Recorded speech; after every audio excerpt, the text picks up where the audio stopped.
Hey everybody, welcome back for another video, this time about Message to the Grassroots by Malcolm X. I'm going to try to keep this one quick. I know I've been going long on some of these lately. I do want to say first that since for this week, we're really only supposed to have Monday and Tuesday, since we have off for Thanksgiving. So I am going to be posting less things to do than normal. I'll probably put up like one discussion and maybe one video in addition to this, but definitely less stuff than we usually have.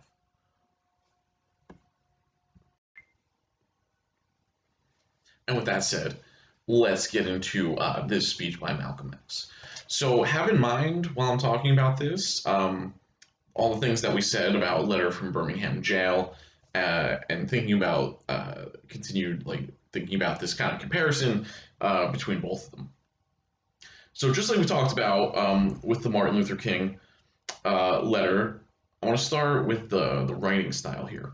So just from the very beginning, the first couple of sentences, it starts off, "We want to have just an off-the-cuff chat between you and me, us. We want to talk right down to earth in a language that everybody here can easily understand."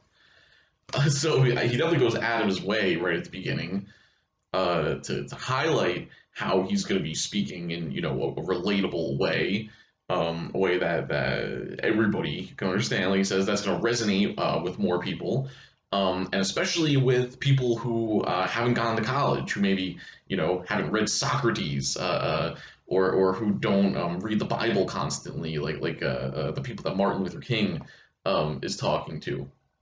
And similarly, there's no references to any of these things.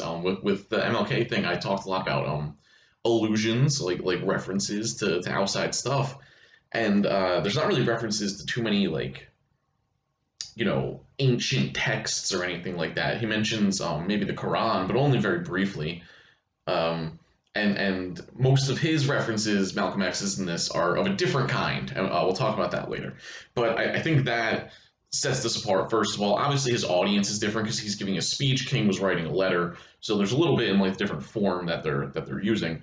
But Malcolm X, just like he says with Grassroots, he's trying to speak directly to kind of the masses of people. Not only the most educated people who would get a reference to Socrates and these kinds of things. And then we can see, not only does he say this at the beginning, also the way that he talks. He doesn't go out of his way to use correct grammar. He leaves words out, or he'll use different verb tenses just because it's more like a dialect. It's more just how people talk. He's not trying to seem like he's high and mighty and he's gonna tell you exactly well, I guess he's kind of trying to tell you what to do in a way, but not in a way where he is above, where he is just trying to be a part of what everybody else is doing. So right after that, he says, what you and I need to do is learn to forget our differences. He talks about what they all have in common, having a common enemy, this sort of thing. So I think what he gets into here, he talks a lot about unity. I think we see the kind of racial solidarity that I was talking about with Black nationalism, of the idea that they all just need to come together regardless of religion or income or any of that stuff. Because of the state of race relations in America, that is how they needed to come together to try to start moving things forward. So that's something else I wanted to note. I think we could see a lot of the kind of elements of Black nationalism that I talked about before showing up in this speech. He says here, well, it's on the third page for me, but because I have a printout here of the thing, but scroll down. But he says at one point, we have to realize we're all the same family. So I think that kind of makes the point.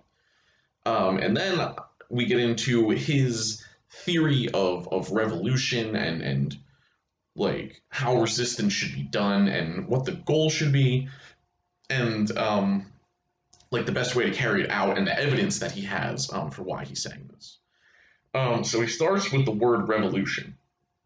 He asks the question, he says, first, what is a revolution?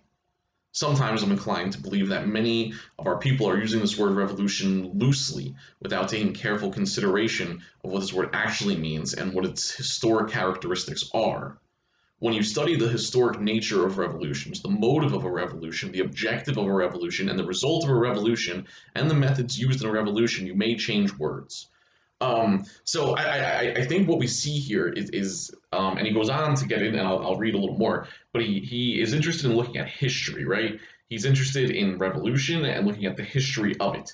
So he understands like what black people need in America to be a revolution, you know? And like, does Martin Luther King use the word revolution? I don't know. There might be times when he does. I'm trying to think back to Letter from Birmingham Jail. I don't honestly think it appears in Letter from Birmingham Jail. Maybe he does in other places though. I'm not sure. That might be some good research to do if he ever really spoke in that same kind of language. Um, but like I think this goes back to the that essay, the Black Arts Movement, where they talk about like from reform to revolution. So even though this is 1963, right, when he's giving this speech, so it's not like Malcolm X, started at reform, went to revolution. This is, still pretty early on in the decade.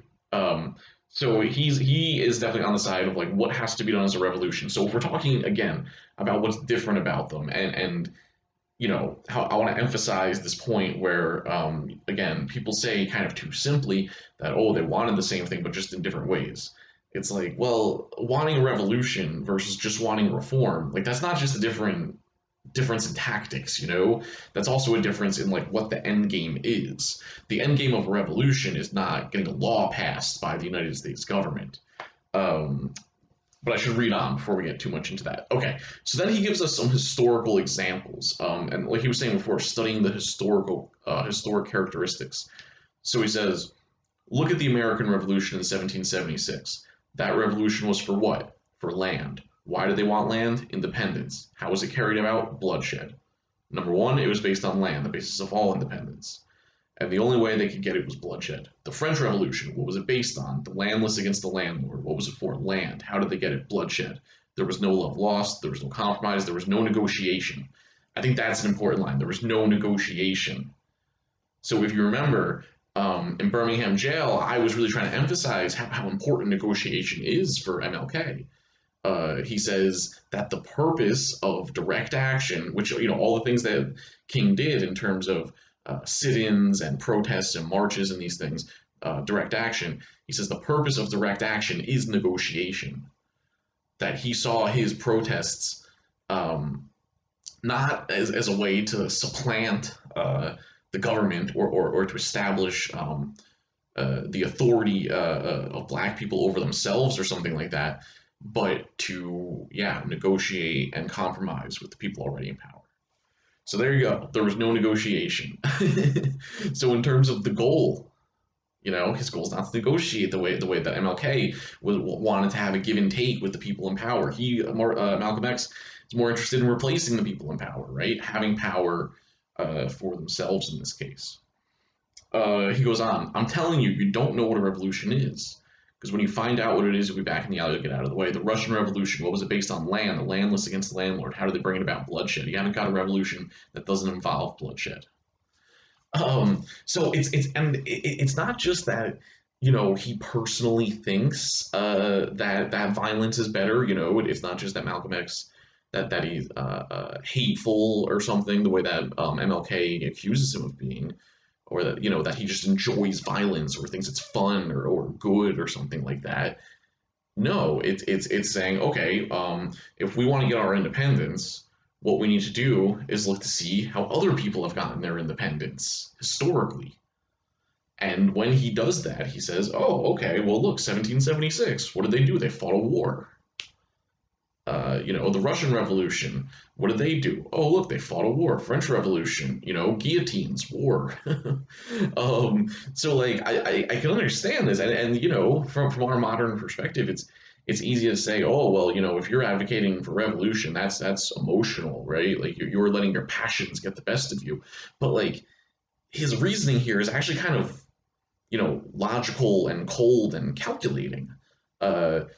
Because like I don't know, I find it hard to criticize the idea of like, okay, if I want to do something, I'm going to look at history and see how people have done it before, and then I'm going to take my cues from that. And that's what he does, right? So he's not just being led by his anger. Oh, I'm so angry. I want to kill the white people because I'm so angry.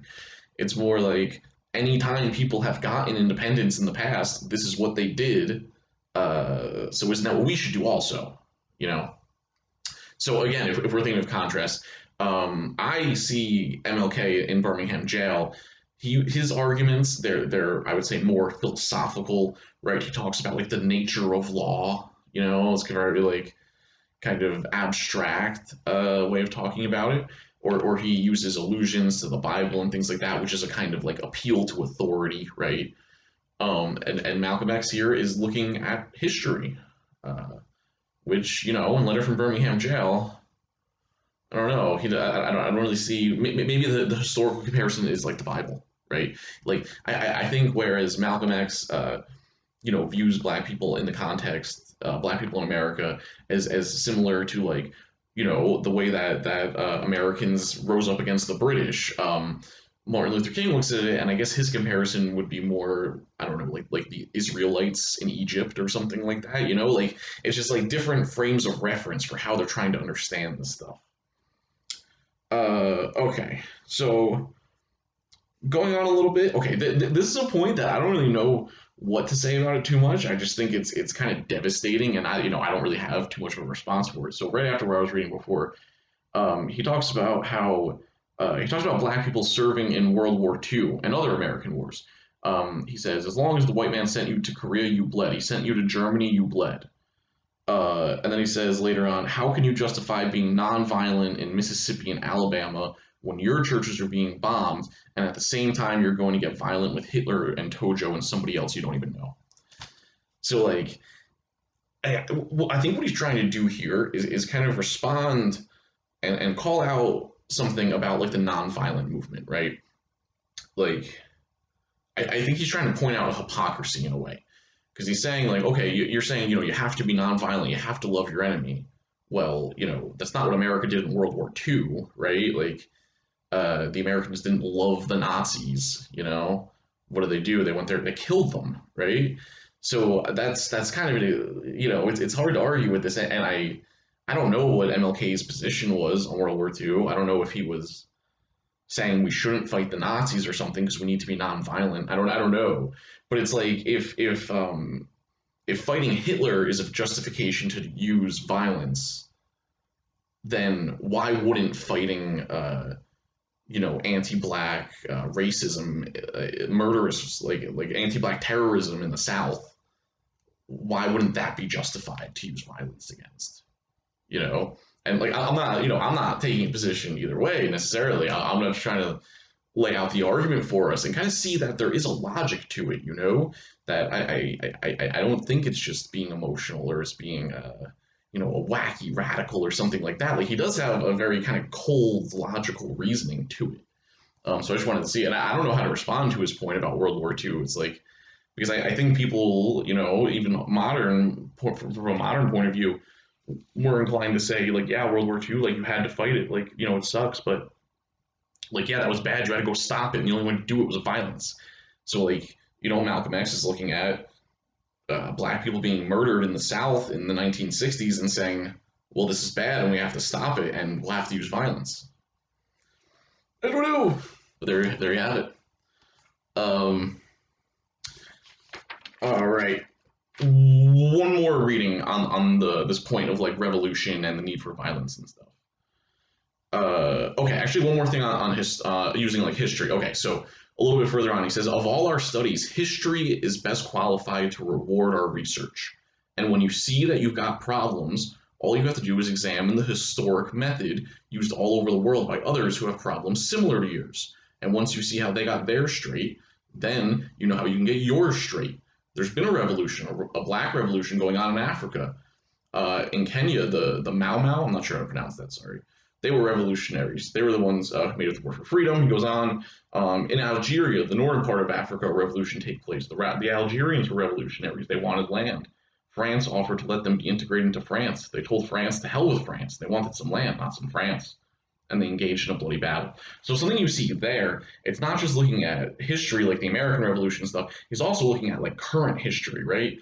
And I think this goes back to kind of the internationalist or Pan-African perspective that the black nationalists had, where like for Malcolm X, he sees the struggles of Black people in America as like intimately connected to a revolution in Algeria, where the Algerians are trying to get independence from the French, you know, or these other independence movements in the from like the 1940s, 50s, 60s. There were a lot of these former colonies that were gaining their independence, you know, and most of these countries were, you know, either in Africa or Asia or India.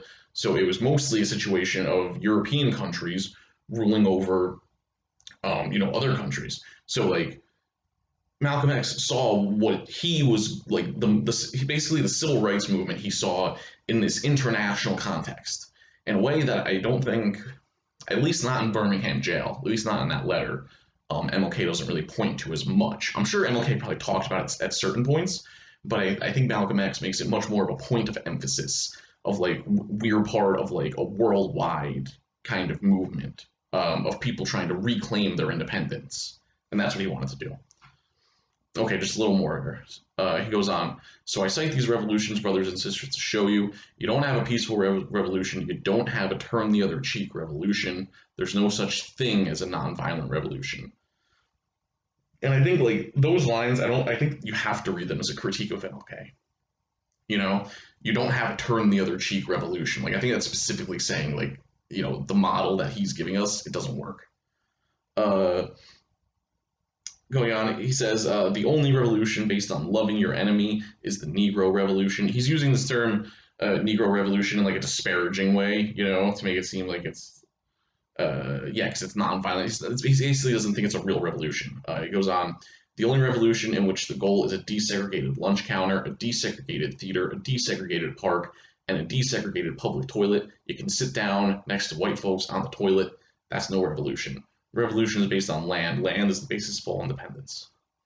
So you can see that he, yeah, is kind of like mocking uh, MLK's and the nonviolent movements, like achievements in terms of desegregation or the things that they're fighting for. You know, yeah, 'cause he says, you know, a desegregated public toilet. Wow, you can sit on the toilet next to a white person. Like he's not really interested in that. He doesn't see that as independence or even really as a step towards independence. It doesn't seem.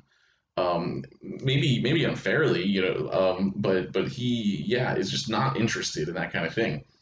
He says a revolution is bloody, revolution is hostile, revolution knows no compromise. And then he says you don't do any singing in a revolution. I think that is a shot specifically at something like "We Shall Overcome." He says you don't do any singing, you're too busy swinging, which is, you know, kind of a you know, a good one-liner, just to kind of show his perspective of like, yeah, you have to go out and take what you want. That you can't just lobby the people in power to make them compromise with you. That's not enough. That's not going to get you to independence. Okay, one more thing here. Um, so at the very end, he kind of goes on. He actually, you know, he calls MLK out by name, um, and he kind of makes an argument that Martin Luther King and the other more famous national figures, he calls them, he refers to like the Big Six, which I guess were, you know, the most famous six national leaders, and he kind of paints a picture of them as being, you know, concerned about money mostly, and kind of running schemes to get money, and of kind of selling out to the government and to, you know, JFK, who was president at the time. So here is one of the most scathing lines, I think. So he's talking about how yeah, he's talking about Martin Luther King and these other leaders, and he says they controlled you, but they never incited you or excited you. They controlled you, they contained you, they kept you on the plantation. That's, you know, scathing stuff, right? That's a really harsh criticism. But he basically accuses these leaders of being a sort of controlled opposition, right? He goes on to talk about the March on Washington, and in his telling of it, he says that you know, it started out with the people, with the grassroots, and that they were gonna, you know, they were gonna descend on the Senate, and they were gonna shut everything down until they got what they wanted, and all this stuff. And then basically that you know, the government was hearing about this, and they called Martin Luther King and these other leaders, and they were like, "Whoa, this is crazy! You guys got to stop this." But they weren't even really a part of it because it was the grassroots that he's talking about. It was like, the local people themselves. And that basically, in Malcolm X's telling, uh, MLK kind of like co-opted this, right? They put him at the head of it and made him the voice of it. And again, in his telling, basically the point of this was to like keep everything contained, keep it controlled so that things wouldn't get out of hand, right? So he pretty much accuses Martin Luther King of kind of working on behalf of the government to sort of like suppress the outrage of the more like everyday Black Americans. So yeah, I guess the main things that I want to emphasize here are the method that Malcolm X uses, this historical method, historical analysis, right? And also the goal here, what he talks about independence, he's talking about land and like and black nationalism. Like I think I said before that the nationalism part, like sometimes it's meant kind of metaphorically, in terms of like organizations and like unity and like uplift and stuff like that. But there people did also mean it literally, that they wanted their own nation. I think Malcolm X at certain times talked about the idea of having like a black nation in some of the southern states or something like that, or like there were other people at the time who wanted to set up like a country in Africa that was mostly for like African Americans going to Africa.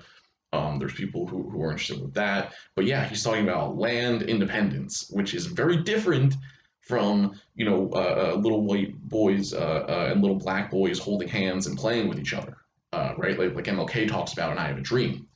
So it's like Malcolm X's version of this is not like integration into America. It's not being in a multiracial, diverse America. That's not really what it was. It was independence. That's what he was focused on.